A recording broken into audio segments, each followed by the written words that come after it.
Bisnis itu bukan hanya butuh modal, tapi juga butuh nyali. Percuma, modalmu besar tapi nyalimu kecil, gak bakalan pernah mulai-mulai bisnismu.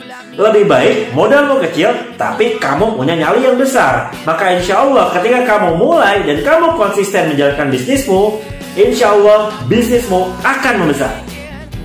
Tips buat kamu yang baru memulai bisnis. Jangan mulai bisnis dengan modal yang besar. Cukup mulai bisnis dengan modal yang kecil. Karena ketika kamu mulai bisnis dengan modal yang besar, akan terjadi beberapa hal. Yang pertama, kamu gak akan mulai bisnisnya karena mikir modalnya harus besar, sehingga kamu harus ngumpulin dulu uangnya. Yang kedua, kamu jadi takut untuk mulai bisnisnya, takut gagal bisnis yang dijalankan.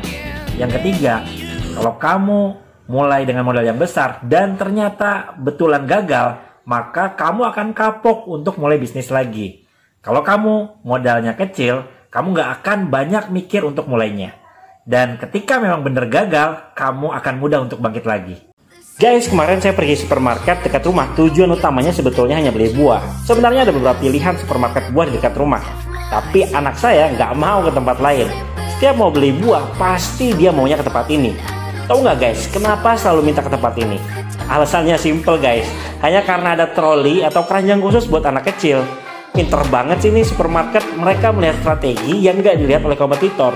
Mereka bukan hanya sediakan troli buat orang tuanya, tapi juga buat anaknya. Kebayangkan, seneng banget anak dorong-dorong troli, udah kayak mainan aja. Terlihat yang datang ke sana bawa anak pasti pakai troli ini. Dan yang tadinya hanya niat beli buah, karena anak-anak dorong troli, dia akan ngambil makanan anak kecil yang dia suka.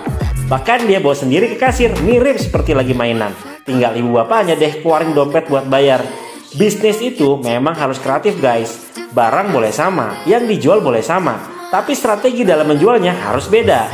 Buat gimana caranya pelanggan punya pengalaman baru belanja di tempat Anda.